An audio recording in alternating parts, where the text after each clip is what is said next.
Buenas noches, comunidad. Necesito platicar algo que nos pasó a mí y a mi familia en 1997, cuando yo tenía 15 años y mi hermano Fernando tenía apenas 7. Nosotros vivíamos en Apodaca, Nuevo León, en una casa sencilla cerca del centro de la ciudad. Mis papás trabajaban mucho, mi mamá en una fábrica y mi papá como mecánico. Entonces yo siempre me quedaba encargado de cuidar a Fernando cuando llegaba de la escuela. Él era un niño normal, juguetón, medio necio como todo chamaco de su edad, pero nunca dio problemas serios. Lo que pasó ese año cambió a nuestra familia para siempre, y hasta hoy, más de 20 años después, todavía tengo pesadillas con algunas cosas que vi. Era un sábado de octubre, me acuerdo perfecto porque era víspera del Día de los Muertos, y mi mamá había salido a comprar cosas para el altar que siempre poníamos para nuestros familiares difuntos. Fernando estaba jugando en el patio mientras yo veía la televisión en la sala. Nuestra casa quedaba en una calle tranquila, pero había un terreno baldío bien grande al lado, lleno de hierba alta y algunas construcciones abandonadas que la gente decía que eran de una fábrica vieja que había cerrado en los años 80. Los chamacos del barrio siempre jugaban por ahí, aunque los papás se los prohibían, porque había mucho espacio y se podían hacer fuertes y esas cosas de niños. Como a las 3 de la tarde, me di cuenta de que ya no estaba escuchando a Fernando jugar afuera. Fui al patio y no lo vi por ningún lado. Lo grité varias veces, busqué por toda la casa y nada. Me empecé a poner nervioso porque él nunca salía del patio sin avisar. Salí a la calle preguntándoles a los vecinos si lo habían visto, y una señora me dijo que vio a un niño parecido a él yendo hacia el terreno baldío como 2 horas antes. Se me aceleró el corazón, porque mis papás siempre nos dijeron que no fuéramos a ese lugar. Había historias raras sobre ese terreno. Decían que pasaban cosas feas por ahí. Me metí al terreno buscando a Fernando, gritando su nombre. El lugar era más grande de lo que se veía desde afuera. Tenía varias construcciones medio destruidas, mucha hierba y un olor raro en el aire, como si algo se estuviera pudriendo. Mientras más me adentraba al terreno, más pesado se sentía el ambiente. Había una sensación extraña, como si alguien me estuviera observando todo el tiempo. Busqué por más de 1 hora, hasta que empezó a oscurecer y tuve que regresar a la casa para contarles a mis papás lo que había pasado. Cuando llegaron y supieron que Fernando había desaparecido, mi mamá se puso a llorar desesperadamente. Llamamos a la policía, que vino a hacer el reporte, pero dijeron que solo podían empezar las búsquedas oficiales después de 24 horas. Mi papá no esperó. Se fue con algunos vecinos buscando a Fernando toda la noche. Revisaron el terreno baldío con linternas. Le gritaron su nombre hasta quedarse roncos, pero no encontraron nada.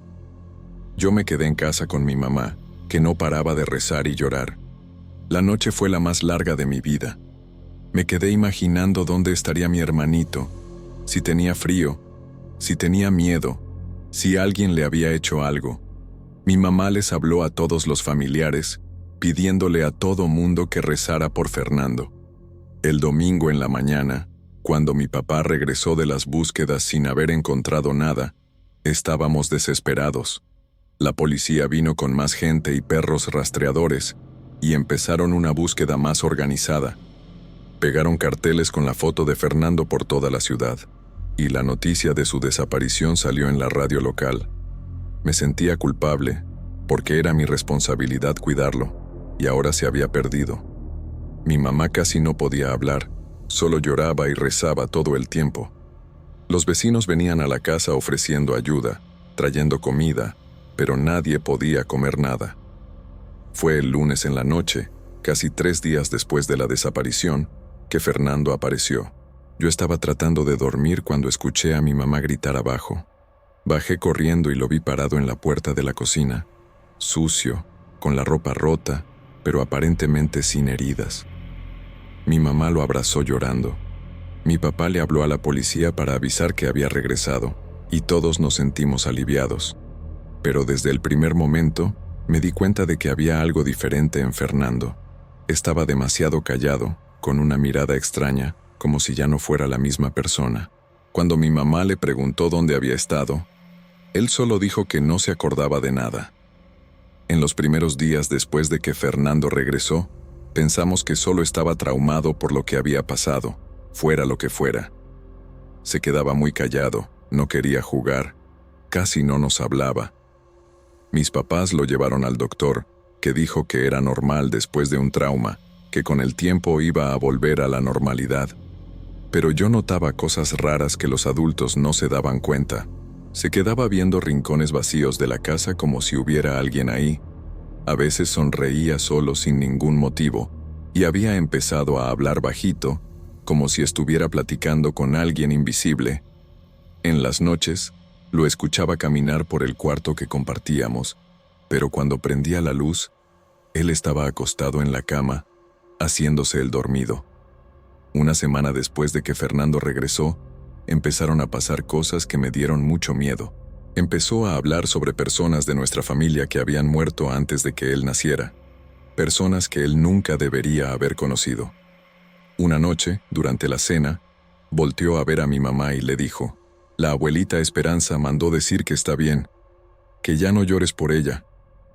Mi mamá se puso pálida, porque la abuelita Esperanza era su mamá, que había muerto 2 años antes de que Fernando naciera. Ella nunca había platicado mucho sobre la abuela con nosotros, y no había manera de que Fernando supiera detalles sobre ella. Mis papás se voltearon a ver con una expresión de susto que nunca les había visto antes. Algunos días después, Fernando hizo algo todavía más perturbador. Estaba jugando solo en el patio cuando de repente se puso a llorar y dijo que el tío Raúl estaba triste porque nadie visitaba su tumba. El problema es que el tío Raúl era hermano de mi papá. Había muerto en un accidente de carro cuando yo tenía 5 años, mucho antes de que Fernando naciera. Mi papá nunca hablaba sobre su hermano. Era un tema que lo ponía muy mal. Cuando Fernando dijo eso, mi papá se alteró tanto que se salió de la casa y no regresó hasta la madrugada. Mi mamá trató de explicarle a Fernando que no debía decir esas cosas, pero él insistía en que las personas venían a platicar con él, que le pedían que les pasara recados a la familia. Lo peor empezó a pasar durante las noches. Fernando empezó a hablar dormido, pero no era ni español ni inglés. Era un idioma que yo nunca había escuchado en mi vida, con sonidos raros, guturales, que me daban escalofríos. A veces hablaba bajito, como si estuviera teniendo una plática normal. Otras veces gritaba en ese idioma extraño, como si estuviera peleando con alguien. Yo me quedaba despierto toda la noche, con miedo de dormir, escuchando a mi hermanito decir cosas que no tenían ningún sentido. Cuando les contaba a mis papás, decían que eran solo pesadillas, pero yo sabía que Fernando estaba despierto cuando decía esas cosas. Una noche, como a las 2 de la mañana, Fernando se levantó de la cama y empezó a caminar por el cuarto todavía hablando en ese idioma extraño. Yo me hice el dormido, pero lo estaba observando por entre los párpados. Se fue hasta la ventana y se quedó ahí parado, hablando con alguien que yo no podía ver. Su voz estaba diferente, más grave, como si fuera una persona adulta hablando. Después de unos 10 minutos, regresó a la cama como si nada hubiera pasado. Al día siguiente, cuando le pregunté si se acordaba de algo, me dijo que no, que había dormido toda la noche, pero yo sabía que estaba mintiendo, porque había visto todo. Fue a finales de noviembre que Fernando tuvo el primer episodio violento. Estábamos almorzando cuando de repente aventó el plato al suelo y se puso a gritar en ese idioma extraño. Mi mamá trató de acercarse para calmarlo, pero Fernando la empujó con una fuerza que no era normal para un niño de 7 años. Mi mamá se cayó al suelo y se golpeó la espalda contra la pared. Fernando siguió gritando, quebró algunos platos que estaban en la mesa, y cuando mi papá trató de agarrarlo, lo arañó en la cara con las uñas. Lo más espantoso era la expresión en su cara. Ya no parecía mi hermanito. Parecía una persona completamente diferente, con una mirada de odio que me heló la sangre. Después de ese episodio, mis papás por fin empezaron a aceptar que había algo muy malo pasando. Llevaron a Fernando con varios doctores, le hicieron estudios, pero todos decían que estaba físicamente bien. Un psicólogo dijo que podía ser trauma por la desaparición. Le recetó unas medicinas, pero nada funcionaba. Los episodios violentos empezaron a ser más frecuentes. Fernando quebraba cosas, gritaba en ese idioma extraño, y a veces tenía una fuerza sobrehumana que no podíamos controlar. Mi mamá empezó a tenerle miedo a su propio hijo, y yo también. Ya no era el Fernando que yo conocía. Era como si otra persona hubiera tomado control de su cuerpo. Una vecina nuestra, doña Carmen, que era muy religiosa y sabía de esas cosas de espiritismo, vino a platicar con mi mamá. Le dijo que ya había visto casos parecidos, que Fernando probablemente había sido tocado por algo malo en el lugar donde desapareció. Le explicó que el terreno baldío tenía una historia oscura, que en los años 40 funcionaba una fábrica donde habían pasado varios accidentes fatales, y que después de que la fábrica cerró, el lugar se hizo conocido por atraer energías negativas. Doña Carmen dijo que varios niños que jugaban por ahí habían tenido problemas parecidos a lo largo de los años, pero que las familias siempre trataban de resolverlo solas y nunca hablaban de eso. Mi mamá, que siempre fue católica pero nunca creyó mucho en esas cosas de espiritismo, estaba tan desesperada que decidió escuchar los consejos de doña Carmen. Ella le dijo que conocía a una curandera que se llamaba Gabriela, que vivía en una ciudad vecina y tenía experiencia con esos casos. Mi mamá le habló por teléfono y le pidió cita. Cuando le platicó por teléfono lo que estaba pasando con Fernando, Gabriela le dijo que era urgente, que mientras más tiempo pasara, más difícil sería ayudarlo. Quedamos de ir el fin de semana, porque Fernando estaba teniendo episodios casi todos los días, y ya no sabíamos qué hacer. El sábado en la mañana, fuimos hasta la casa de Gabriela. Era una casa sencilla en una calle de tierra, con un jardín lleno de plantas medicinales y algunos símbolos extraños colgados en el portal. Gabriela era una mujer como de 50 años, cabello canoso, pero con una mirada muy penetrante. Cuando vio a Fernando, se puso seria inmediatamente. Dijo que podía sentir que él estaba cargando algo muy pesado, una energía que no le pertenecía. Fernando, que se había quedado tranquilo durante el viaje, empezó a ponerse inquieto en cuanto entramos a la casa. No se quería meter. Decía que había alguien ahí que no lo quería, pero mi papá lo cargó de todos modos. Gabriela nos pidió que nos sentáramos en una sala pequeña llena de veladoras e imágenes de santos. Empezó a hacernos algunas preguntas sobre la desaparición de Fernando, sobre el terreno baldío, sobre los síntomas que él estaba presentando. Cuando le preguntó si Fernando hablaba idiomas extraños, él de repente se puso a gritar en ese idioma extraño que yo ya conocía, pero esta vez era diferente, más agresivo, como si le estuviera mentando la madre a Gabriela. Ella no se espantó, al contrario, empezó a rezar en voz alta y prendió algunas veladoras. Fernando trató de levantarse para salir corriendo, pero mi papá lo detuvo. Gabriela dijo que Fernando había sido poseído por una entidad muy antigua y poderosa que habitaba ese terreno desde hacía décadas. Explicó que el lugar era un portal, un paso entre nuestro mundo y el mundo espiritual, y que esa entidad se alimentaba de la energía de niños inocentes.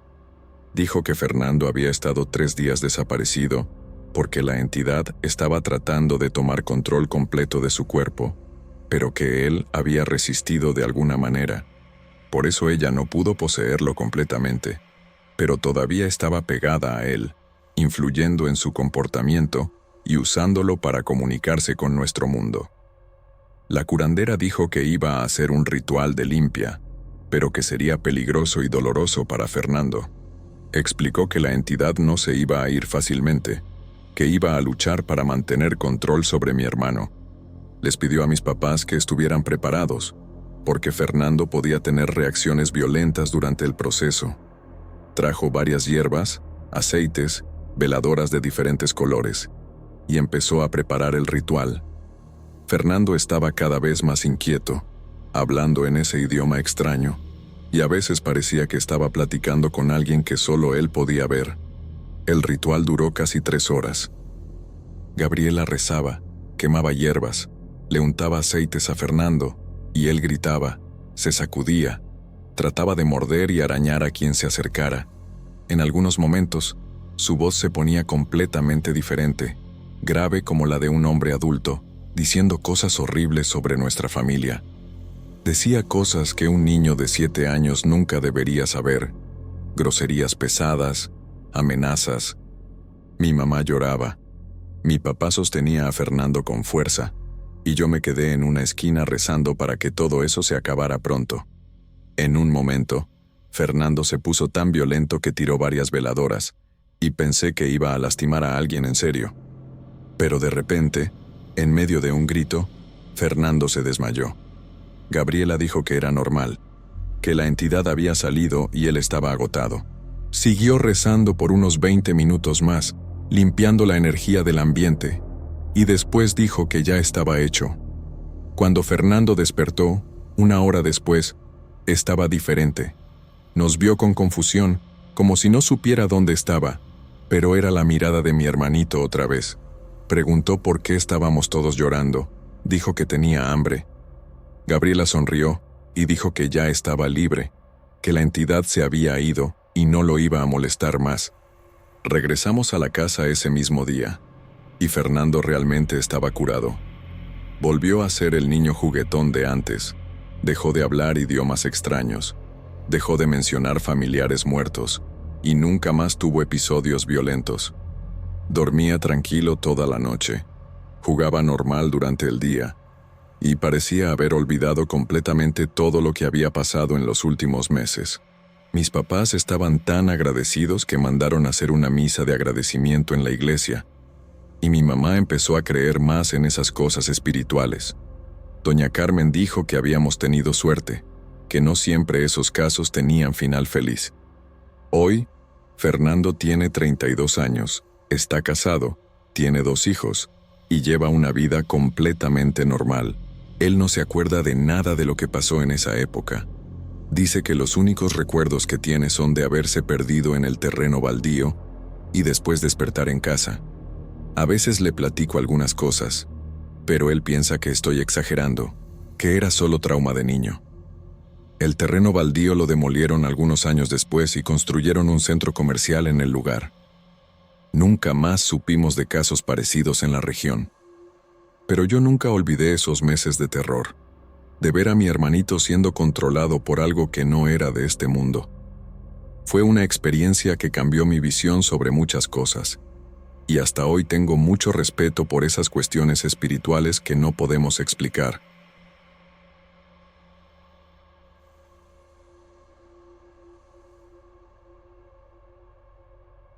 Cuando mi bisabuela Esperanza murió a los 94 años, ni me imaginaba que iba a heredar su casa en Apodaca. Mis papás pensaron que era mejor así, ya que yo estaba pasando por un divorcio difícil y necesitaba un lugar para empezar de nuevo. La casa quedaba en una calle tranquila, de esas antiguas del centro, con paredes gruesas de adobe y un patio interno lleno de plantas que ella cuidaba con tanto cariño. Era una construcción colonial típica, con techos altos y cuartos grandes que siempre se sentían frescos, aún con el calor de Nuevo León. Me acuerdo que cuando era niña me encantaba visitar a mi bisabuela, pero siempre me quedaba medio impresionada con esa casa tan grande y silenciosa. Ella vivía sola ahí desde hacía más de 40 años, desde que mi bisabuelo murió, y conocía cada rinconcito, cada mueble, cada objeto como si fueran extensiones de ella misma. La casa tenía un olor característico de lavanda y madera vieja que me traía recuerdos de la infancia cada vez que entraba. Cuando recibí las llaves del abogado, sentí una mezcla de nostalgia y responsabilidad que me puso medio nerviosa. Pensé que sería un nuevo comienzo tranquilo, lejos de los problemas de la ciudad grande. Decidí mudarme para allá a finales de marzo, cuando el clima todavía estaba suave. En los primeros días, me quedé impresionada con el estado de conservación de todo. Mi bisabuela había dejado la casa impecable, como si supiera que alguien iba a llegar luego después de ella. Los muebles estaban todos en su lugar, la cocina organizada, la ropa de cama oliendo a suavizante. Era como si hubiera salido apenas a caminar y fuera a regresar en cualquier momento. Pasé la primera semana nada más limpiando y acostumbrándome a los espacios.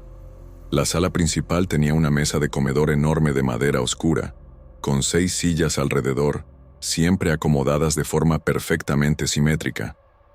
El sillón quedaba de frente a una ventana grande que daba al patio, y al lado había un sillón de cuero café donde mi bisabuela se sentaba a bordar.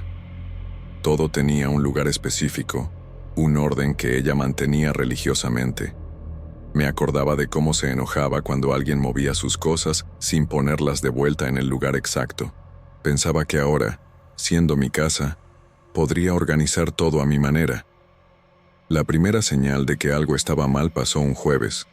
Había pasado la tarde reorganizando la sala, moviendo algunos muebles del lugar para crear un ambiente más moderno.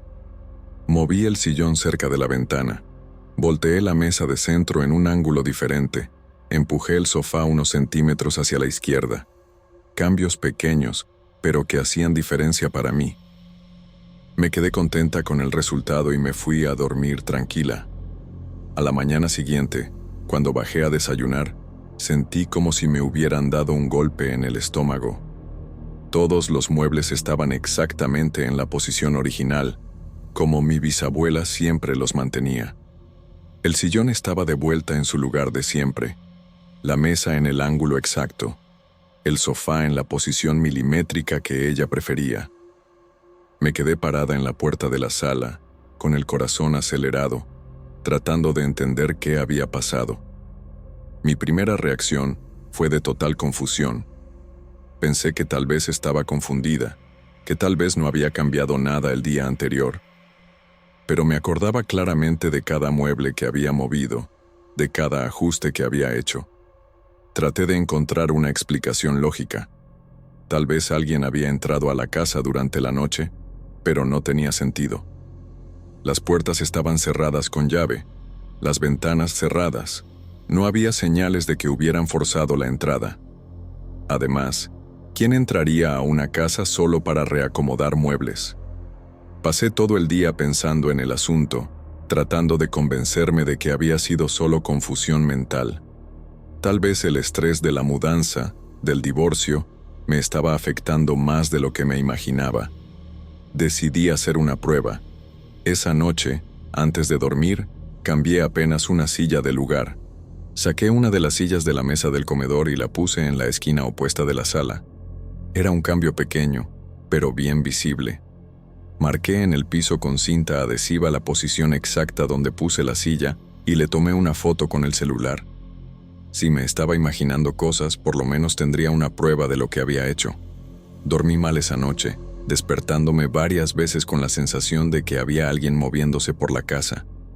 Eran ruidos sutiles, como si alguien estuviera caminando descalzo por los cuartos, reacomodando cosas con cuidado para no hacer ruido. A la mañana siguiente, la silla estaba de vuelta en su lugar original en la mesa. La cinta adhesiva seguía en el piso, marcando donde yo había puesto la silla, y la foto en mi celular confirmaba que realmente la había cambiado de lugar. Sentí un frío en el estómago que no podía explicar. Ya no era posible negar que algo muy extraño estaba pasando en la casa. Durante el día, me quedé observando los muebles, como si esperara verlos moviéndose solos, pero no pasaba nada. Todo se mantenía normal mientras yo estaba despierta y presente. Era solo durante la noche, cuando yo dormía, que las cosas regresaban a la posición que mi bisabuela prefería. Empecé a fijarme en detalles que antes no había notado. La forma como ella acomodaba los cojines del sofá, siempre con las orillas alineadas perfectamente. El ángulo exacto del sillón con respecto a la ventana. La distancia precisa entre la mesa de centro y el sofá. Cada mueble tenía una posición específica que ella mantenía con una precisión casi obsesiva. Era como si la casa tuviera una memoria propia de cómo deberían estar las cosas, y rechazara cualquier cambio que yo tratara de hacer. Decidí contarle a mi mamá lo que estaba pasando, pero ella pensó que me estaba imaginando cosas. Me dijo que estaba pasando por mucho estrés, y que tal vez sería mejor que regresara a casa por un tiempo. Mi papá fue más directo. Pensó que estaba inventando historias para llamar la atención. Ninguno de los dos se tomó en serio lo que les estaba contando. Eso me dejó todavía más frustrada, porque yo sabía que no estaba inventando nada. Lo que estaba pasando era real, concreto, medible. Tenía fotos, marcas en el piso, evidencias físicas de que los muebles se movían durante la noche. Pero ¿cómo explicar algo así a personas que nunca habían vivido nada parecido? Traté de platicar con algunos vecinos, personas que conocían a mi bisabuela desde hacía años. Doña Carmen, que vivía en la casa de al lado, me dijo que mi bisabuela era muy apegada a la organización de la casa. Me contó que se pasaba horas acomodando y reacomodando las cosas, siempre de la misma forma, todos los días. También me dijo que mi bisabuela creía que cada objeto tenía su propia energía y que era importante mantenerlos en los lugares correctos. Pero aún así, nadie me podía dar una explicación para lo que yo estaba viviendo. La situación empezó a ponerse más intensa. No eran solo los muebles grandes los que se movían. Empecé a notar que objetos más pequeños también cambiaban de lugar durante la noche. Libros que yo dejaba en la mesa aparecían organizados en el librero, siempre en orden alfabético. Vasos que se me olvidaban en el fregadero aparecían lavados y guardados en la alacena. Ropa que dejaba sobre la cama aparecía doblada y guardada en el ropero. Era como si hubiera una fuerza invisible trabajando incansablemente durante la noche para mantener la casa exactamente como a mi bisabuela le gustaba. Empecé a sentirme como una intrusa en la propia casa que había heredado. Cada objeto que yo movía era silenciosamente regresado a su lugar correcto. Cada cambio que yo trataba de hacer se deshacía con una precisión que me ponía cada vez más nerviosa. No era violento ni agresivo, pero era constante e implacable. Era como si la casa me estuviera educando, enseñándome cuál era la forma correcta de vivir ahí.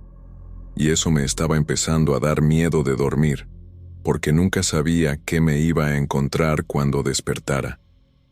Decidí instalar cámaras de seguridad por la casa. Compré un kit básico con 4 cámaras y las instalé en los puntos estratégicos: sala principal, cocina, pasillo y recámara. Si algo estaba moviendo los muebles durante la noche, iba a descubrir qué era. Configuré las cámaras para grabar durante toda la madrugada y me fui a dormir con una mezcla de ansiedad y expectativa. Por fin iba a tener una respuesta para lo que estaba pasando. A la mañana siguiente, como siempre, encontré algunos objetos fuera del lugar donde los había dejado. Un cojín que estaba en el sofá apareció en el sillón. Un florero que había cambiado de lugar estaba de vuelta en la posición original. Corrí a revisar las grabaciones con el corazón latiendo fuerte. Lo que vi en las imágenes me dejó completamente sin palabras. Durante la madrugada, como a las 3 de la mañana, los muebles literalmente se movían solos. No había nadie empujando o jalando. Simplemente se deslizaban por el piso, lentamente, como si fueran guiados por manos invisibles. El sillón se movía unos centímetros hacia la izquierda, la mesa giraba ligeramente, los cojines se reacomodaban solos. Era imposible, pero ahí estaba, grabado en alta definición. Vi las grabaciones varias veces, tratando de encontrar alguna explicación. Busqué cables, trucos, cualquier cosa que pudiera justificar lo que estaba viendo, pero no había nada. Los muebles simplemente se movían solos, con movimientos suaves y precisos, siempre hacia la posición que mi bisabuela prefería. Era como ver una coreografía silenciosa y fantasmagórica. Lo más perturbador era lo natural de los movimientos. No eran bruscos o erráticos, eran deliberados y cuidadosos, como si hubiera una inteligencia detrás de cada movimiento. Le enseñé las grabaciones a mi hermano, que vino a visitarme el fin de semana. Se quedó tan impactado como yo. No podía explicar lo que estaba viendo, pero tampoco podía negar la evidencia. Me dijo que tal vez sería mejor que saliera de la casa por un tiempo, que eso no era normal. Pero yo no me quería ir. A pesar del miedo, sentía que necesitaba entender lo que estaba pasando. Esa casa era mi herencia, mi nueva vida, y no iba a renunciar a ella por muebles que se movían solos. En las noches siguientes, seguí grabando. Las imágenes mostraban siempre lo mismo. muebles moviéndose solos durante la madrugada, siempre regresando a las posiciones que mi bisabuela mantenía. A veces era solo un objeto, otras veces varios muebles se movían al mismo tiempo, como si estuvieran coordinados. Lo más impresionante era ver las sillas de la mesa del comedor alineándose perfectamente, todas a la misma distancia de la mesa, todas en el mismo ángulo. Era una precisión matemática que me dejaba fascinada y aterrorizada al mismo tiempo.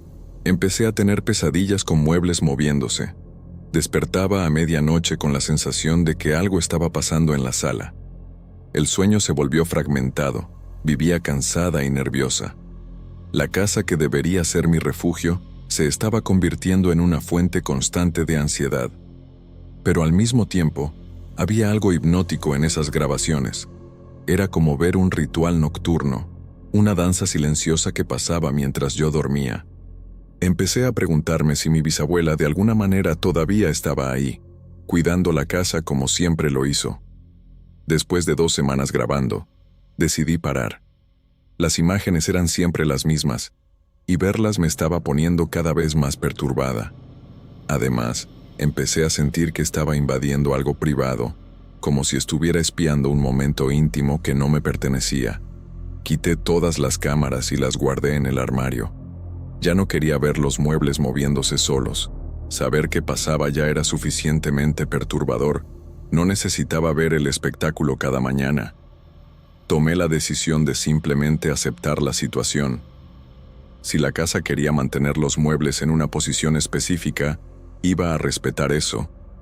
Dejé de tratar de reorganizar las cosas y empecé a vivir de acuerdo con el orden que ya existía ahí. Fue una decisión difícil, porque significaba renunciar a mi derecho de organizar mi propia casa a mi manera, pero era la única forma de tener paz. No podía luchar contra algo que no entendía y no podía controlar.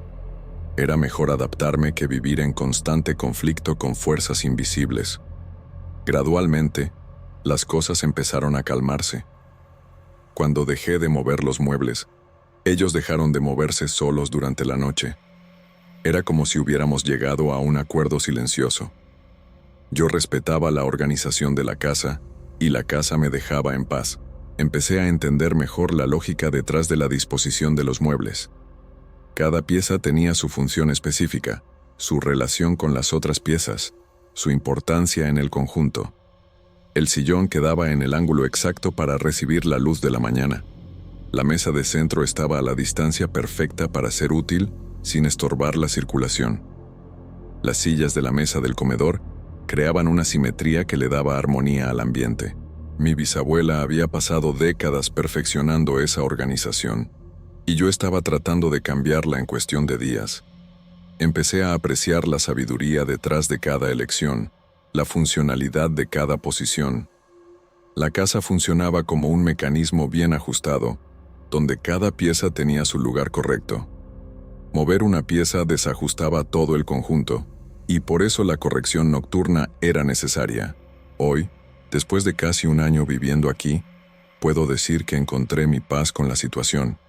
La casa tiene sus reglas, y yo aprendí a vivir dentro de ellas. No muevo muebles del lugar, no reorganizo objetos, mantengo todo exactamente como mi bisabuela lo dejó. A cambio, tengo una casa siempre perfectamente organizada, siempre limpia y armoniosa. Es como si hubiera una fuerza invisible cuidando todo para mí.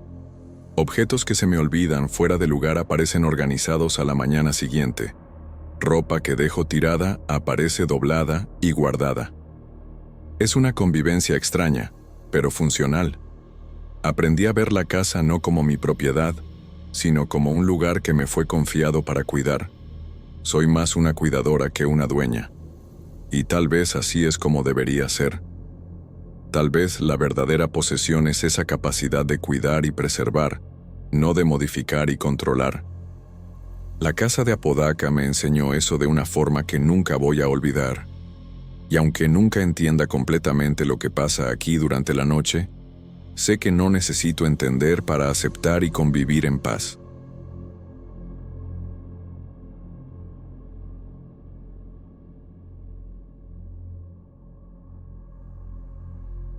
Mi nombre es Carlos. Tengo 49 años hoy, pero en la época de esta historia tenía 28. Trabajaba como vendedor viajero de refacciones automotrices, recorriendo el norte de México vendiendo a talleres y agencias. Era una vida ajetreada, siempre en carretera, durmiendo en moteles diferentes cada semana, pero me gustaba la libertad que me daba el trabajo. Nunca fui de creer en cosas sobrenaturales, siempre fui bien escéptico con esas historias de fantasmas y esas cosas. Mi familia siempre me molestaba diciendo que solo creía en lo que veía, y era cierto. Pero lo que me pasó en 1999, en Apodaca, Nuevo León, fue tan intenso, tan real, que hasta hoy no lo puedo explicar. Esa fue la peor noche de mi vida, sin exagerar nada. Y mira que ya he pasado por muchas cosas feas en la carretera. Era octubre de 1999, me acuerdo bien, porque estaba cerca del Día de los Muertos y las tiendas se estaban preparando para el movimiento de fin de año. Yo venía regresando de una semana de ventas en Monterrey. Había sido una buena semana. Logré cerrar algunos contratos grandes y estaba animado para llegar a casa el fin de semana. Manejaba un Tsuru blanco de la empresa, ya medio maltratado pero confiable. El problema es que ese día específico, el cansancio me pegó de una forma diferente, más pesada que lo normal. Eran como las 6:30 de la tarde cuando pasé por Apodaca, y sentí una somnolencia extraña, como si algo me estuviera jalando para dormir. Me ardían los ojos, y estaba teniendo pequeñas cabezadas al volante. Sabía que necesitaba parar inmediatamente. Busqué un lugar para pasar la noche y fue cuando vi un letrero medio oxidado que decía Motel Las Flores, como a 2 kilómetros de la carretera principal. El letrero estaba chueco y con algunas letras borradas, lo que ya me dio una primera impresión mala, pero no tenía mucha opción. Tomé la salida y seguí por un caminito de terracería lleno de baches. Conforme me alejaba de la carretera, el paisaje se ponía más desolado. Terrenos baldíos se extendían de los dos lados, con algunos árboles secos torcidos por el viento y nopales regados por aquí y por allá. El sol se estaba metiendo y creaba sombras raras en el suelo. Había una sensación de aislamiento que me dejó medio incómodo, pero pensé que era solo impresión mía por estar cansado. El motel apareció después de una curva, y lo primero que noté fue cómo se veía abandonado en el tiempo. Era una construcción de los años 80, con arquitectura sencilla, paredes de ladrillo aparente pintadas de un beige deslavado y cuarteado. Los letreros de neón estaban medio apagados, parpadeando de forma irregular, creando un efecto medio hipnótico. Tenía unos 15 cuartos acomodados en forma de L, con las puertas pintadas de azul descarapelado dando directo a un estacionamiento de grava. Lo que me llamó la atención fue que, a pesar de que había algunos carros estacionados, el lugar estaba completamente silencioso. Ni música, ni voces, ni tele alta. Un silencio pesado que contrastaba con el movimiento normal que esperarías de un motel. Me estacioné cerca de la recepción y me quedé unos segundos dentro del carro observando el lugar. Había algo en el aire que me inquietaba, pero no podía identificar qué. Tal vez era solo el cansancio, pensé. La recepción tenía una luz amarillenta débil y se veía a una mujer detrás del mostrador. Respiré hondo, agarré mi cartera y me bajé del carro. El viento estaba más fuerte ahí, haciendo un ruido extraño al pasar entre los árboles secos. Cuando abrí la puerta de la recepción, una campanita vieja hizo un sonido agudo que resonó más de lo que debería. La mujer detrás del mostrador levantó los ojos de una revista y me vio de una manera medio penetrante, como si me estuviera evaluando. Debía tener unos 50 años, cabello canoso recogido en un chongo medio desarreglado, y usaba lentes de lectura colgados del cuello. Tenía una expresión seria, casi solemne, muy diferente de la simpatía que estaba acostumbrado a encontrar en otros moteles. «Buenas noches», me dijo con una voz ronca, como si no hubiera hablado en horas. «¿Necesita cuarto?» Le confirmé que sí. Le expliqué que era vendedor viajero y solo necesitaba un lugar para descansar hasta la mañana. Asintió lentamente y agarró una llave de un cajón debajo del mostrador. «Cuarto 7». me dijo, entregándome una llave antigua de metal con un llavero de plástico rojo deslavado. Es un cuarto silencioso, agregó, y algo en el tono de su voz me hizo sentir un escalofrío en la espalda. Pagué en efectivo, y ella guardó los billetes sin contarlos, como si ya supiera exactamente cuánto era. Cuando le pregunté sobre el desayuno, me dijo que se servía hasta las 9, pero su respuesta vino con una media sonrisa extraña, como si supiera algo que yo no sabía. Que duerma bien, me dijo, regresando la atención a la revista. Pero me di cuenta de que no estaba realmente leyendo, solo fingiendo. Sentí que sus ojos me siguieron hasta que salí de la recepción. El viento afuera parecía haberse puesto más fuerte, haciendo que los letreros de neón se balancearan y crearan sombras danzantes en el suelo. Agarré mi maleta del carro rápidamente, con una sensación extraña de que me estaban observando. El cuarto 7 quedaba a la mitad del pasillo, entre otros cuartos que parecían ocupados, pero seguían en silencio total. Abrí la puerta y prendí la luz. Era un cuarto sencillo, cama matrimonial con colcha floreada medio deslavada, mesita de noche con una lamparita pequeña que daba una luz amarillenta débil, ropero de madera prensada y una tele vieja de tubo. Lo que me molestó fue el olor. No era solo producto de limpieza como pensé inicialmente. Había algo por debajo, un olor medio dulce y empalagoso que no pude identificar. Las cortinas eran gruesas y oscuras, bloqueando completamente la luz de afuera. Probé la regadera y el aire acondicionado. Ambos funcionaban, pero el aire acondicionado hacía un ruido extraño, como si estuviera forzando para funcionar. Aún así, decidí quedarme. Estaba demasiado cansado para buscar otro lugar. Puse mi maleta encima de la cama y empecé a sacar algo de ropa limpia para bañarme.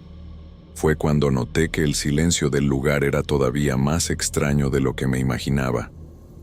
Aún sabiendo que otros cuartos estaban ocupados, no podía escuchar absolutamente nada. Ni pasos, ni voces ahogadas, ni siquiera el ruido de tele. Era como si yo fuera la única persona viva en ese motel. Traté de convencerme de que las paredes estaban bien aisladas acústicamente, pero en el fondo sabía que eso no tenía sentido. Moteles baratos como ese no tenían ese tipo de aislamiento. El aire acondicionado siguió haciendo ese ruido forzado, y me di cuenta de que parecía estar luchando contra algo, como si el aire del cuarto fuera más denso de lo normal. Me fui a bañar tratando de alejar esos pensamientos extraños. El agua estaba caliente, lo que fue un alivio, pero la regadera hacía unos ruidos metálicos raros, como si las tuberías estuvieran viejas. Durante el baño, tuve la impresión de escuchar pasos afuera del baño, pero cuando paré para escuchar mejor, solo había silencio. Pensé que podía ser alguien pasando por el pasillo, pero los pasos parecían estar dentro del mismo cuarto. Terminé el baño rápidamente y salí envuelto en la toalla. El cuarto estaba exactamente como lo dejé, pero tenía la sensación de que alguien había estado ahí. No podía explicar por qué, era solo una intuición extraña que me dejaba incómodo. Me vestí y prendí la tele para hacer algo de ruido y romper ese silencio pesado. Pasaba un programa de noticias local, pero el sonido estaba medio distorsionado, como si la señal no estuviera llegando bien.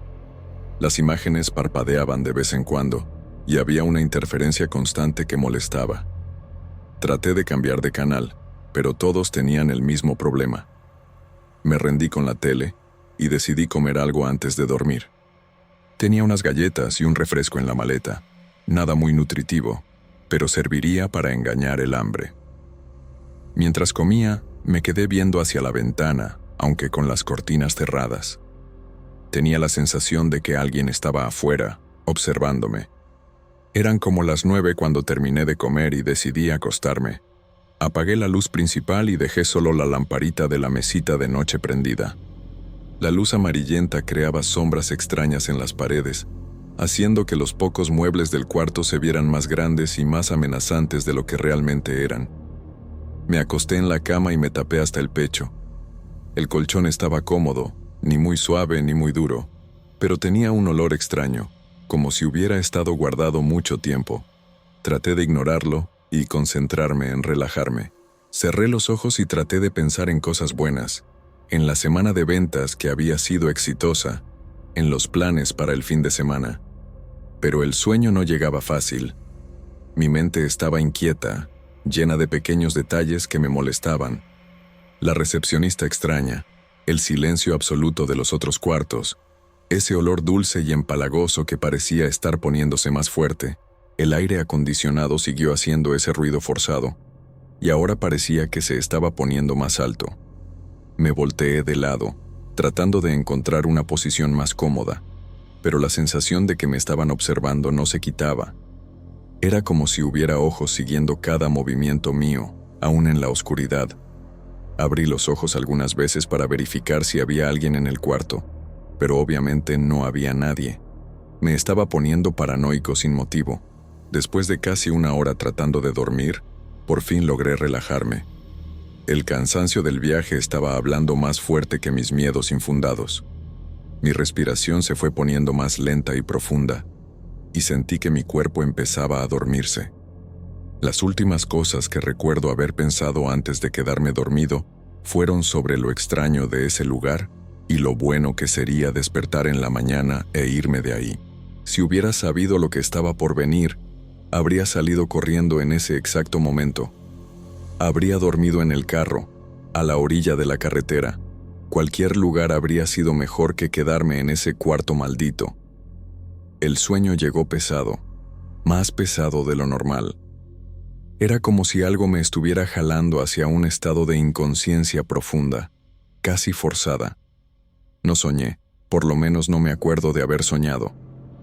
Fue un vacío completo, como si mi mente hubiera sido apagada por completo.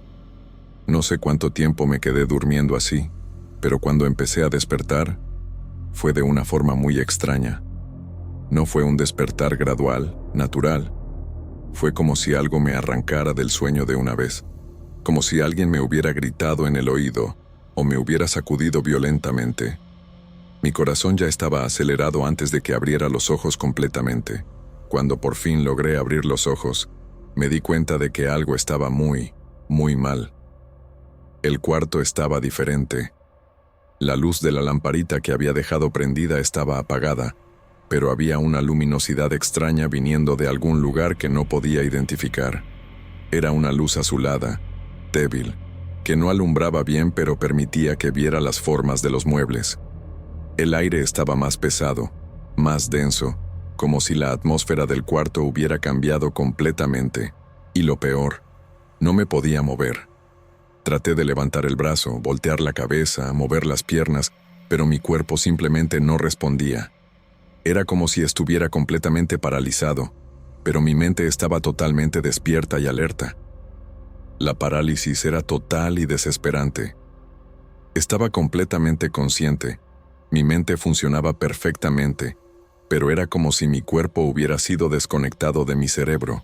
Trataba de mover los dedos, parpadear con fuerza, cualquier cosa, pero no pasaba nada.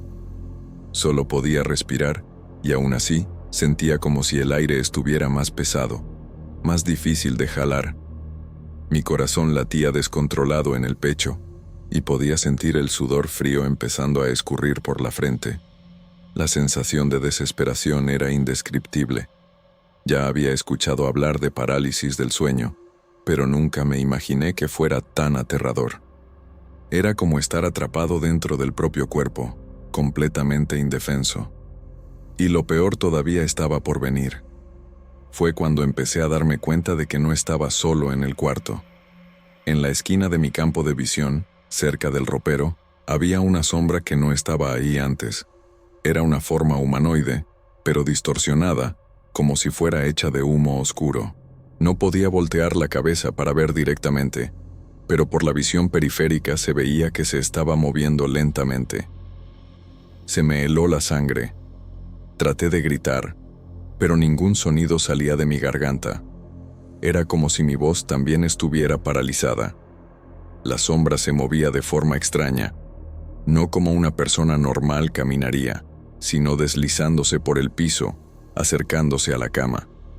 Cada segundo que pasaba, mi desesperación aumentaba exponencialmente.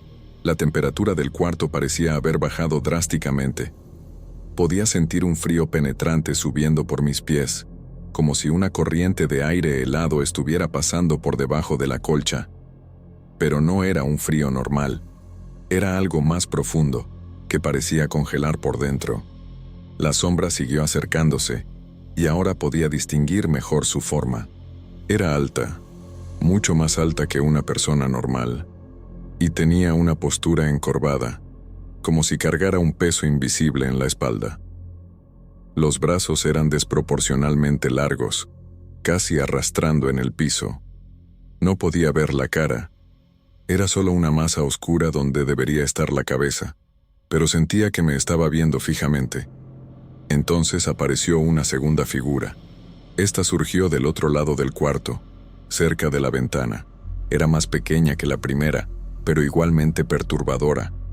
Tenía una forma más definida, casi humana, pero los movimientos eran erráticos, como si fuera un muñeco roto tratando de caminar. Las dos figuras se movían hacia mi cama, una de cada lado, como si me estuvieran rodeando. La desesperación que sentí en ese momento es imposible de describir.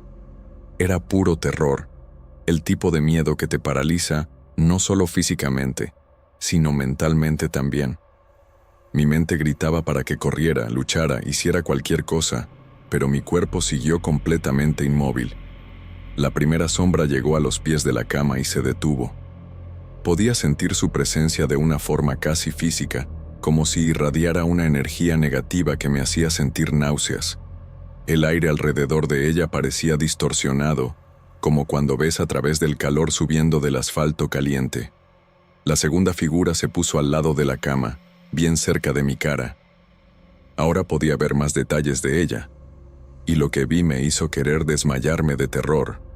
Tenía características vagamente humanas, pero distorsionadas de forma grotesca.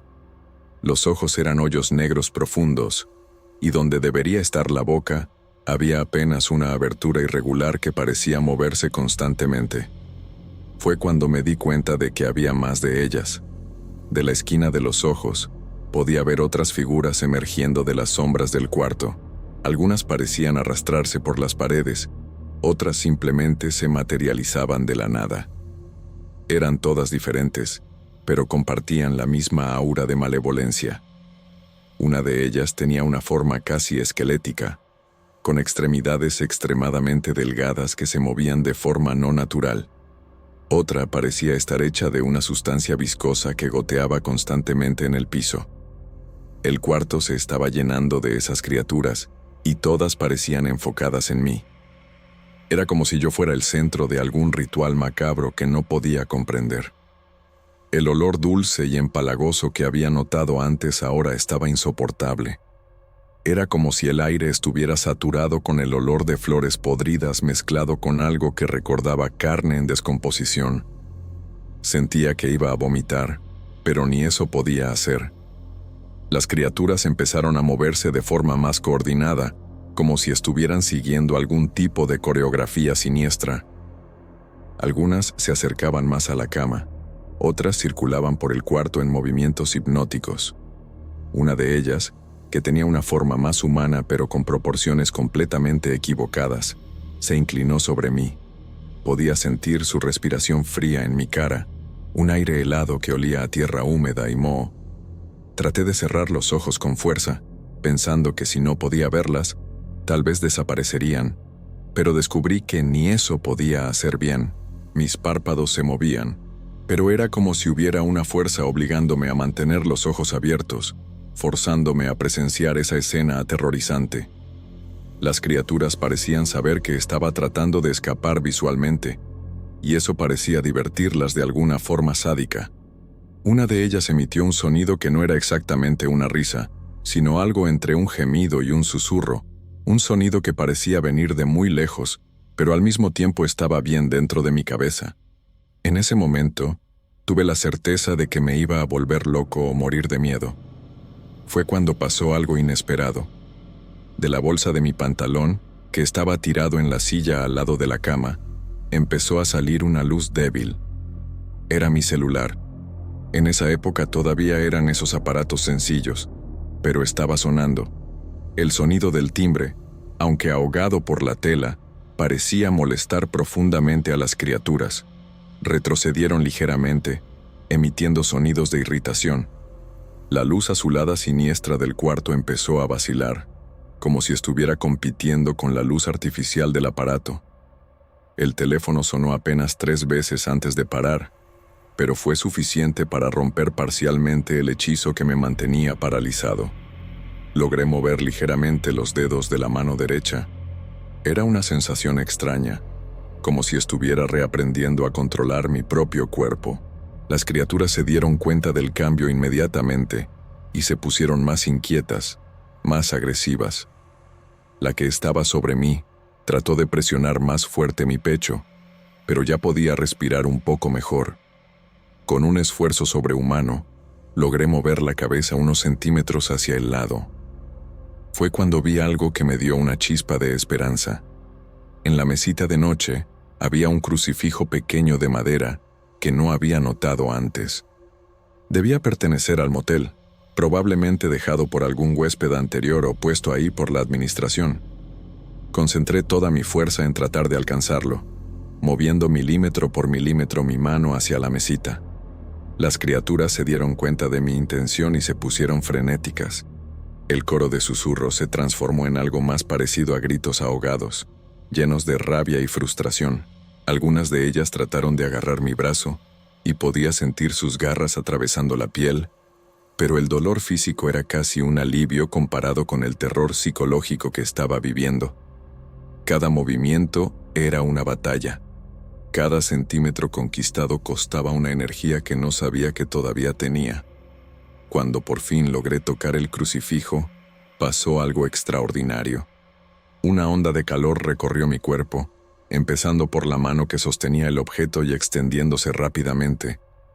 No era un calor físico, sino algo mucho más profundo, como si una fuerza protectora me estuviera envolviendo. Las criaturas retrocedieron violentamente, como si hubieran recibido una descarga eléctrica. Sus gritos ahora eran claramente audibles, sonidos agudos y perturbadores que hacían vibrar los vidrios de la ventana. La luz azulada del cuarto empezó a parpadear rápidamente, como una lámpara con falla a punto de fundirse. Las sombras en las paredes danzaban de forma caótica, y podía ver a las criaturas disolviéndose gradualmente, como humo siendo dispersado por el viento. La que estaba más cerca de mí hizo un último intento desesperado de alcanzarme, pero cuando sus garras tocaron el crucifijo, se deshizo instantáneamente en una nube de partículas oscuras que fueron absorbidas hacia algún lugar que no podía ver. En cuestión de segundos todas desaparecieron. El cuarto regresó a la normalidad, o por lo menos a lo que yo consideraba normal en ese lugar maldito. La luz de la lamparita volvió a funcionar, creando esa luminosidad amarillenta familiar. El aire acondicionado dejó de hacer ese ruido forzado y regresó a su funcionamiento normal. El olor dulce y empalagoso se desvaneció rápidamente, reemplazado por el olor común de productos de limpieza y moho que había sentido cuando llegué. Me quedé acostado por varios minutos, todavía sosteniendo el crucifijo con fuerza, tratando de procesar lo que acababa de pasar. Mi cuerpo temblaba incontrolablemente y estaba empapado de sudor frío. Gradualmente, fui recuperando el control total de mis movimientos. Lo primero que hice fue prender todas las luces del cuarto, la principal, la del baño, hasta la lucecita pequeña dentro del ropero. Necesitaba toda la iluminación posible para sentirme mínimamente seguro. Volteé a ver el reloj en la mesita de noche. Eran las 3:15 de la mañana. Habían pasado apenas unas horas desde que me dormí, pero parecía que había vivido una eternidad en esa pesadilla. Me levanté de la cama con las piernas temblorosas y me fui a la ventana, apartando las cortinas pesadas. Afuera, todo se veía normal. El estacionamiento con los mismos carros, la recepción con su luz amarillenta débil, los árboles secos balanceándose en el viento. Pero yo sabía que nada más sería normal para mí después de esa noche. Agarré mi maleta y empecé a aventar mis cosas adentro de cualquier manera. No iba a pasar ni un minuto más en ese lugar. Mientras arreglaba mi equipaje, noté que el crucifijo todavía estaba caliente en mi mano, como si hubiera absorbido algún tipo de energía durante el enfrentamiento con esas criaturas. Decidí llevármelo. Sentía que sería una protección necesaria para el resto de mi viaje. En la recepción, la misma mujer estaba detrás del mostrador, como si no se hubiera movido de ahí desde que llegué. Levantó los ojos cuando me vio acercar con la maleta en la mano, y había algo en su expresión que confirmó mis sospechas. Ella sabía exactamente lo que pasaba en ese lugar. No era solo una empleada, era parte de todo eso. ¿Se va más temprano?, me preguntó con ese mismo tono de voz ronco, pero ahora podía detectar una nota de sorpresa. Tal vez no era común que los huéspedes lograran escapar de lo que fuera que pasaba en esos cuartos. Sí, le respondí, tratando de mantener la voz firme. Cambio de planes. Me vio por un largo momento, sus ojos fijándose en el crucifijo que todavía tenía en la mano. Una sonrisa extraña se formó en sus labios, no exactamente maliciosa, pero tampoco amigable. Entiendo, me dijo finalmente. De que tenga buen viaje. Esa experiencia cambió completamente mi perspectiva sobre el mundo. Ya no soy más ese hombre escéptico que solo creía en lo que veía. Aprendí que existen cosas más allá de nuestra comprensión, fuerzas que habitan las sombras y se alimentan de nuestro miedo y desesperación.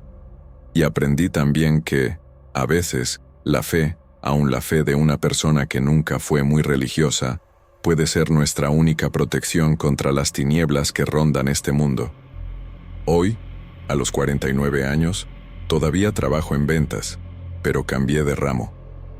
Ya no viajo como antes, prefiero quedarme cerca de casa, cerca de mi familia.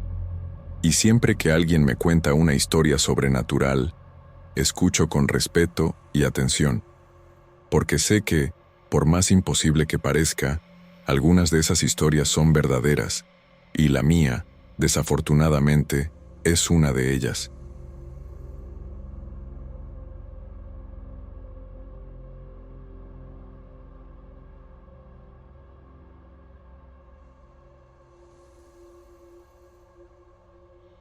Mi nombre es Roberto, tengo 45 años y vivo en Apodaca desde hace más de 20 años. Trabajo en un taller mecánico aquí cerca de casa, y siempre he sido una persona muy tranquila. Nunca me metí en problemas con nadie.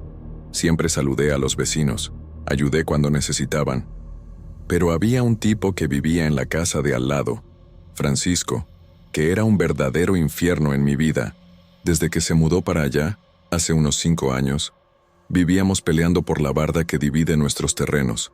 Él decía que yo había invadido unos centímetros de su terreno. Yo decía que no, y así fue por años. Su esposa hasta trataba de calmar las cosas, pobrecita, pero él era terco como una mula. Todos los fines de semana era la misma cantaleta, él gritando, yo gritándole de vuelta, los vecinos asomándose por la ventana. La barda era de esas de madera vieja, medio chueca, que ya estaba ahí cuando compré la casa. Pero para Francisco, eso era cuestión de vida o muerte. Midió 1000 veces con cinta métrica, hasta trajo un topógrafo una vez. Se gastó una lana que no tenía solo para demostrar que yo estaba equivocado. Yo siempre le dije que si quería rehacer la barda, nada más era dividir el costo conmigo, pero no. Él quería que yo pagara todo solito y además le pidiera disculpas. Qué hombre más orgulloso, Dios mío.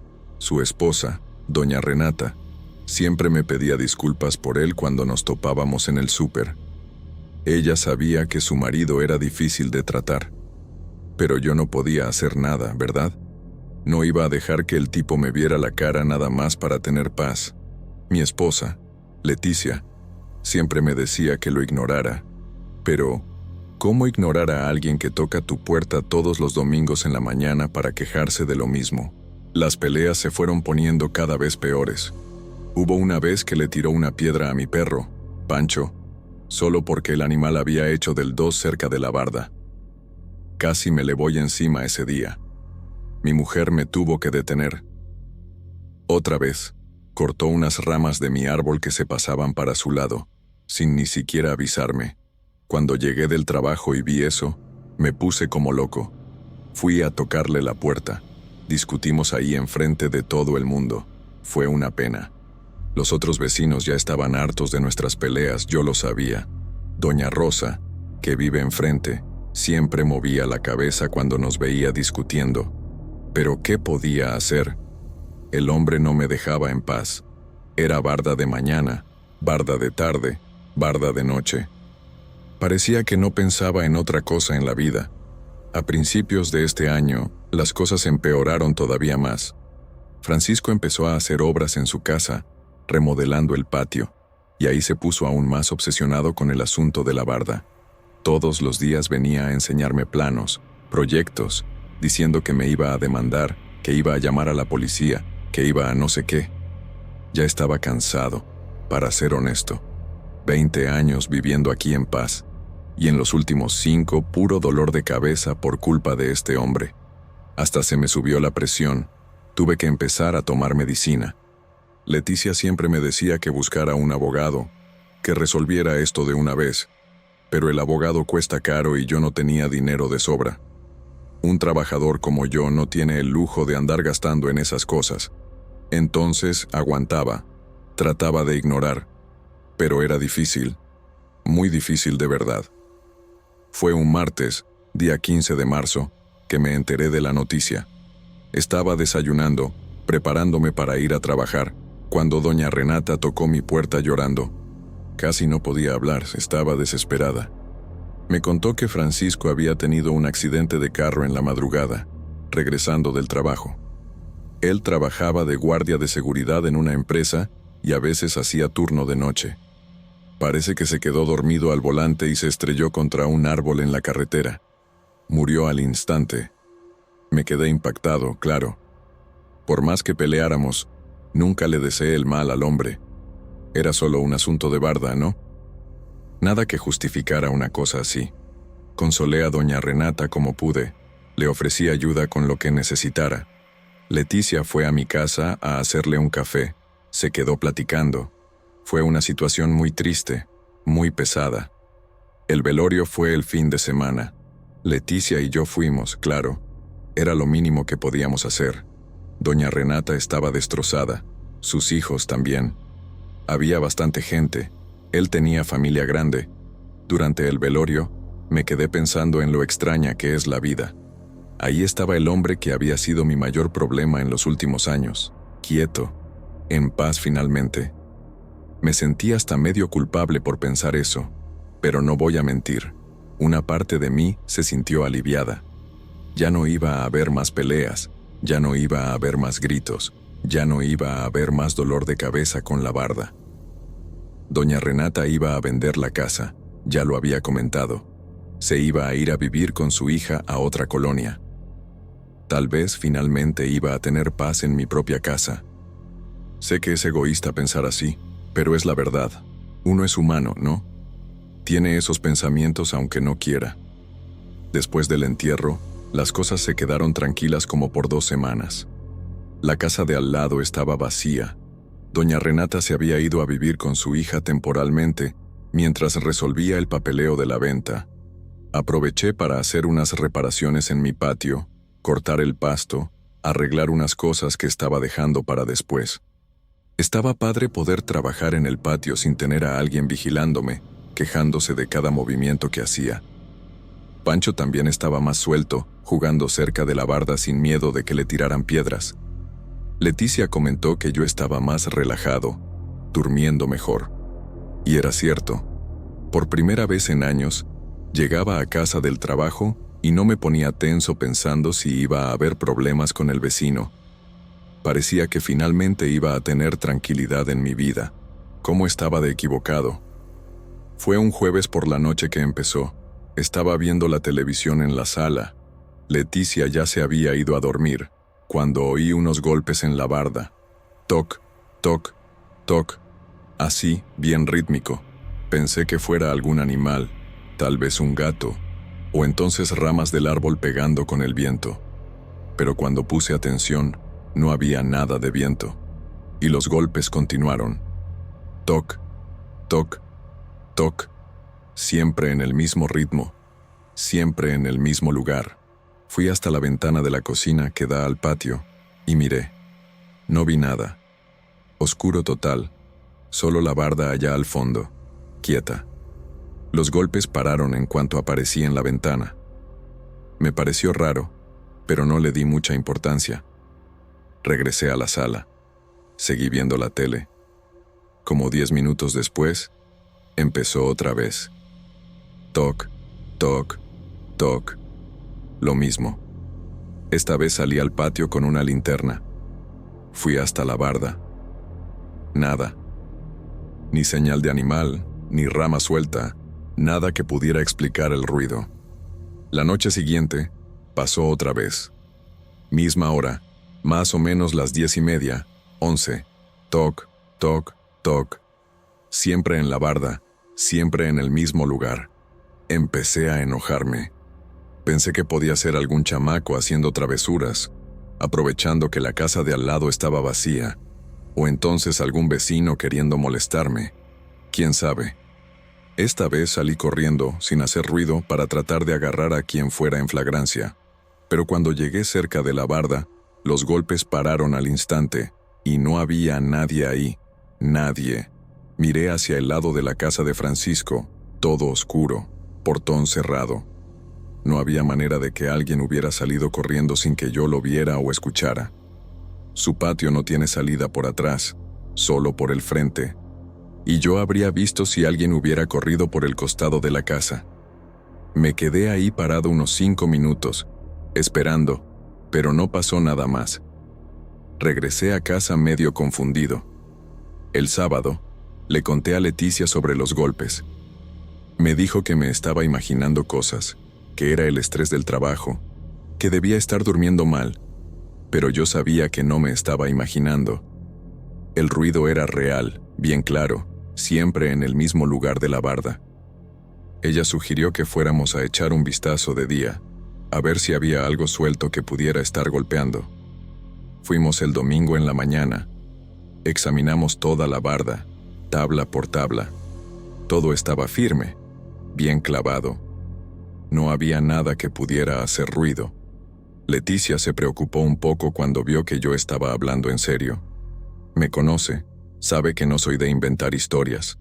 Sugirió que habláramos con los otros vecinos, a ver si ellos también estaban oyendo algo raro, pero me dio pena. Imagínate yo llegando con los vecinos diciendo que estaba oyendo golpes en la barda. Iban a pensar que me estaba volviendo loco. Decidí esperar unos días más, a ver si paraba solo, pero no paró. Todas las noches, misma hora, mismos golpes. Toc, toc, toc. Siempre 3 golpes, una pausa, después otros 3. Como si fuera alguien pidiendo atención, ¿sabes? Como cuando uno toca la puerta de alguien. Empecé a ponerme nervioso, perdiendo el sueño. Me quedaba esperando a que empezara el ruido, y cuando empezaba, ya no me podía concentrar en nada. La televisión se quedaba prendida, pero no le ponía atención. Me quedaba nada más oyendo, tratando de entender de dónde venía exactamente el sonido. Una noche, decidí cronometrarlo. Los golpes empezaron a las 22:47 y duraron exactos 15 minutos. Siempre 3 golpes, pausa de unos 5 segundos, otros 3 golpes. Parecía que había alguien del otro lado de la barda, golpeando con un martillo o un pedazo de palo. Pero cuando iba a ver, nunca había nadie. Era como si la persona desapareciera en el aire. Empecé a pensar que tal vez fuera algún problema en la madera, dilatación, esas cosas. Pero la madera no golpea sola con ese ritmo. Fue en la segunda semana que las cosas se pusieron más raras. Además de los golpes en la barda, empecé a notar que algunos objetos de la casa estaban cambiando de lugar. Nada muy obvio, ¿sabes? La taza que siempre dejaba en el fregadero aparecía encima de la mesa. El control remoto que se quedaba en el brazo del sillón aparecía en el piso. La chancla que me quitaba en la puerta del cuarto aparecía en la sala. Al principio, pensé que fuera Leticia acomodando las cosas y olvidándose de decirme, pero cuando le pregunté me dijo que no había tocado nada. Hasta se enojó un poco. Dijo que yo le quería echar la culpa de mis distracciones. pero yo estoy seguro de que no me estaba distrayendo. Siempre dejo las cosas en los mismos lugares. Es mi manía. Y estaban apareciendo en lugares diferentes. Siempre en la mañana, cuando me despertaba, como si alguien hubiera tocado durante la noche, mientras dormíamos. La situación se puso aún más rara cuando empecé a ver una sombra en la ventana de la casa de al lado. Era siempre de madrugada, cuando me despertaba para ir al baño. Miraba por la ventana del cuarto, que da al patio, y veía una silueta parada en la ventana de la cocina de Francisco. Una figura oscura, parada, como si me estuviera observando. La primera vez que la vi, pensé que fuera doña Renata, que tal vez había regresado a buscar algo. Pero al día siguiente, me la encontré en el súper y le pregunté. Me dijo que no había ido, que la casa estaba cerrada, que solo iba a regresar cuando lograra venderla. Me preocupé, pensé que pudiera ser un ladrón, casi llamo a la policía, pero entonces pensé, ¿qué ladrón se queda parado en la ventana dejando que todos lo vean? No tenía sentido. Y la figura no se movía, se quedaba nada más ahí, parada, como una estatua. Cuando parpadeaba o volteaba la cara y miraba otra vez, ya no había nada. Una noche, la cosa se puso realmente espantosa. Estaba en la cocina tomando un vaso de agua, cuando oí que empezaban los golpes. Toc, toc, toc. Pero esta vez, además de los golpes, oí una voz. Baja, como un murmullo, pero se podía entender que era alguien hablando. Era la voz de Francisco. La reconocí al instante. Esa voz gruesa, medio ronca, que había oído tantas veces gritándome. Se me heló la sangre. Me quedé parado ahí en la cocina, sosteniendo el vaso, sin poder moverme. La voz continuó, siempre murmurando, pero no podía entender bien las palabras. Duró unos 5 minutos, junto con los golpes. Después paró todo de una vez. Silencio total. Me quedé ahí parado no sé cuánto tiempo, esperando, pero no pasó nada más. Cuando finalmente pude moverme, me temblaban las piernas. Regresé al cuarto, pero no pude dormir el resto de la noche. Al día siguiente, le conté todo a Leticia. Se preocupó de verdad esta vez. Me dijo que estaba muy estresado, que tal vez fuera mejor que fuera con un doctor, que me hiciera unos estudios. Pero yo sabía que no era estrés ni problema de salud. Estaba oyendo la voz de Francisco, el hombre que había muerto hacía un mes. Sé que suena a locura, pero era real. Tan real, como que estoy aquí contándoles ahora. Leticia sugirió que nos fuéramos a pasar unos días a casa de su mamá, darnos un tiempo, a ver si mejoraba. Pero yo no quería salir de casa. Tenía miedo de dejar la casa sola, quién sabe por qué. Sentía que si me iba, cuando regresara iba a encontrar todo destruido, o peor. Entonces decidí quedarme, enfrentar la situación. Tal vez si lo ignoraba, las cosas pararan solas. Tal vez fuera solo una etapa, ¿sabes? Esas cosas raras que pasan a veces y después se van, pero no se fue. De hecho, se empeoró. Los golpes se pusieron más fuertes, más frecuentes. Ya no era solo de noche, empezó a pasar también en la tarde, y la voz se puso más clara. Ahora podía entender que estaba hablando sobre la barda, sobre el terreno, con ese tono amenazante que yo conocía bien. Solo que ahora estaba muerto. ¿Cómo puede un muerto seguir hablando sobre bardas? ¿Cómo puede un muerto seguir golpeando la barda todas las noches? Empecé a preguntarme si no me estaba volviendo loco de verdad.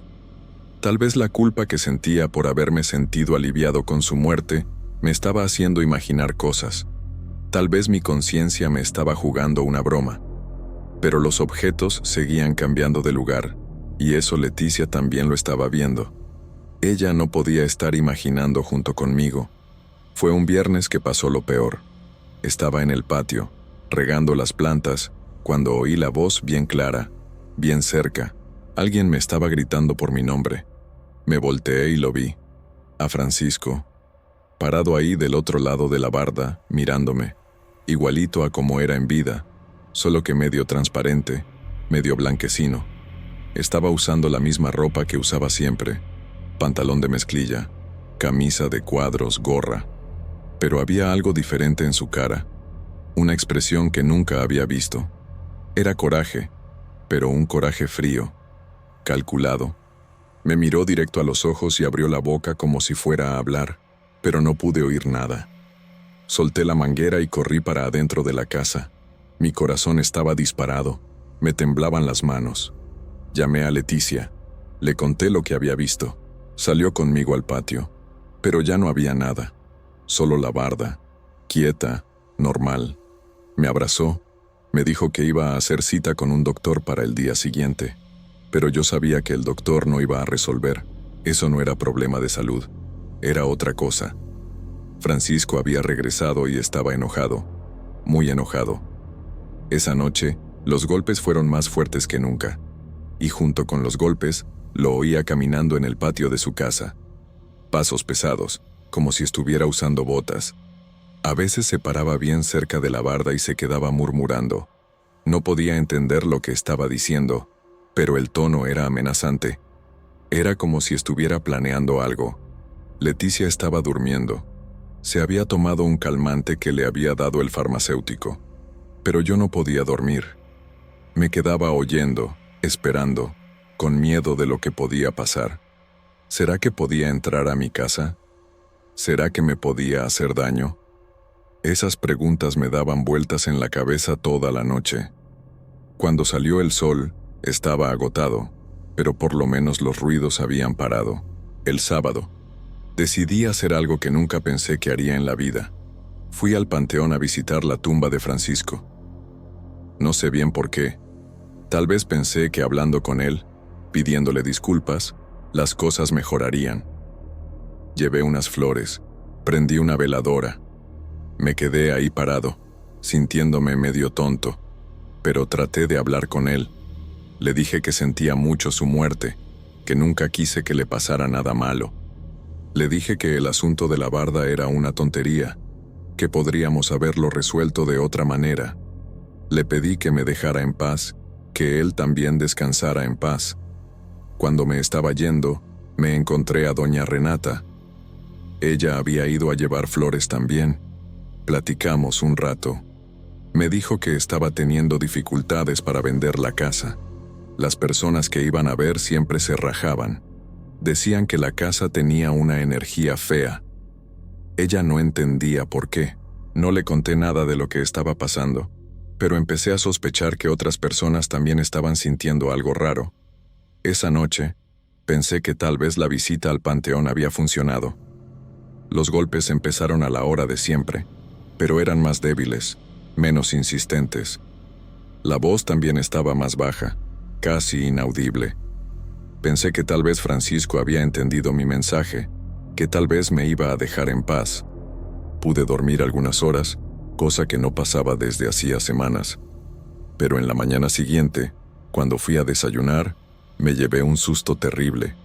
Todas las sillas de la cocina estaban apiladas encima de la mesa, perfectamente apiladas, una encima de la otra, como si alguien lo hubiera hecho con mucho cuidado.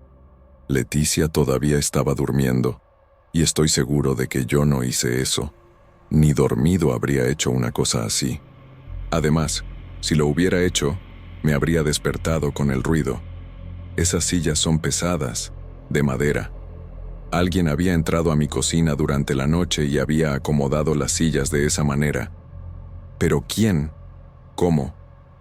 Todas las puertas estaban cerradas con llave, todas las ventanas cerradas. A partir de ese día, las cosas se salieron completamente de control.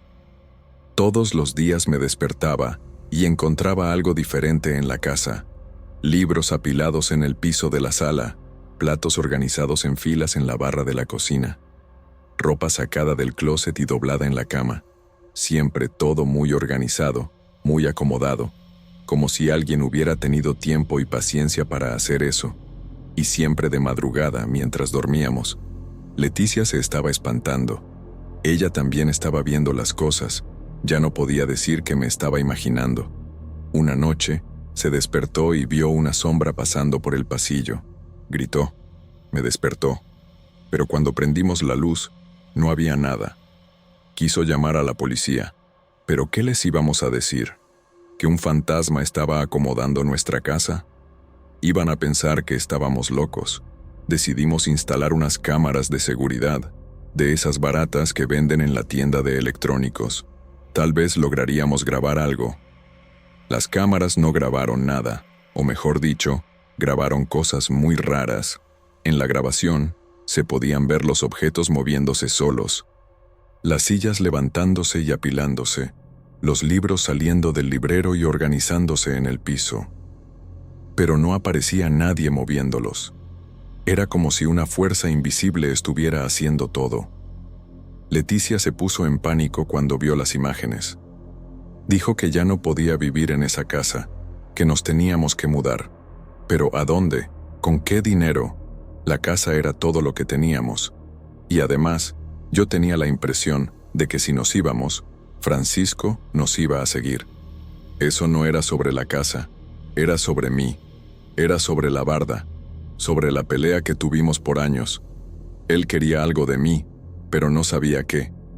¿Cómo descubrir qué quiere un muerto cuando no puede hablar bien? Anoche, pasó algo que me hizo decidir contar esta historia. Estaba en la sala, tratando de ver la tele para distraerme, cuando oí la voz de Francisco más clara que nunca. No estaba murmurando, parecía que estaba hablando normal, pero todavía no podía entender bien las palabras. La voz venía de todos lados al mismo tiempo, como si estuviera alrededor de mí. Traté de responder, traté de decir que no sabía qué quería, que eso era solo una barda vieja, que no valía la pena toda esa bronca, pero cuando abrí la boca, no salió ningún sonido. Era como si me hubiera quitado la voz. El sonido de su voz continuó por unos minutos. Después paró de repente. Después de eso, silencio total. Ni golpes en la barda, ni objetos moviéndose, nada. Pero sé que está esperando algo de mí. Ya no sé qué hacer. Parte de mí quiere admitir que él tenía razón sobre la barda, nada más para tener paz. ¿Qué más da ahora? Está muerto. Puedo cambiar la barda de lugar, resolver este asunto de una vez por todas. Pero otra parte de mí se queda pensando, ¿y si hago eso y aún así no me deja en paz? ¿Y si esto es solo el principio? ¿Y si quiere más cosas? No sé si puedo confiar en la palabra de un muerto. Además, realmente no sé si la barda está en el lugar correcto o incorrecto. Nunca mandé a hacer una medición oficial. Nunca busqué los documentos viejos de la casa. Tal vez él tenía razón desde el principio. Tal vez pasé 5 años peleando por algo que no era mío. Esa posibilidad me deja aún más angustiado. Imagínate cargar esa culpa para el resto de la vida. Saber que peleé con un hombre por algo en lo que él tenía razón, y que se murió sin que yo le pidiera disculpas. Hoy en la mañana, me desperté y la casa estaba normal. Nada fuera de lugar, ningún objeto movido. Hasta los golpes en la barda pararon. Es como si Francisco realmente estuviera esperando alguna decisión mía. Leticia también notó la diferencia. Dijo que la casa se sentía más ligera, menos pesada. Pero yo sé que esto es solo la calma antes de la tormenta. Si no descubro qué quiere, estoy seguro de que las cosas van a empeorar mucho. Y no sé si voy a aguantar. Ya estoy al límite. Durmiendo mal, comiendo mal. No puedo concentrarme en el trabajo. Mis compañeros ya me están preguntando si estoy enfermo.